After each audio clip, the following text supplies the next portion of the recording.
করে, জীবন ব্যবস্থা মনে করে না। এই অবস্থায় যদি মারা যায়, আল্লাহ রাব্বুল আলামিন বলেন ইন্নাল্লাযীনা কাফারু ওয়া মাতু ওয়া হুম কুফফার উলাইকা আলাইহিম লানাতুল্লাহি ওয়াল মালাইকাতি ওয়ান নাসি আজমাইন। আল্লাহ রাব্বুল আলামিন বলেন, আমাকে অস্বীকার করার অবস্থায়, আমার দ্বীনকে, বিধানকে অস্বীকার করার অবস্থায় যদি মউত হয়ে যায়, তাহলে আল্লাহ, ফেরেশতা এবং তামাম পৃথিবীবাসীর অভিসম্পদ তার উপরে হতে থাকে, লানত হতে থাকে।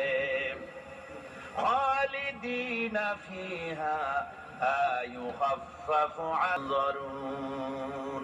এই অভিসম্পদ অবস্থায় তারা সব সময় লিপ্ত থাকবে, না তাদের আযাবকে কমায় দেওয়া হবে আর না তাদের কোন রকম অবকাশ দেওয়া হবে।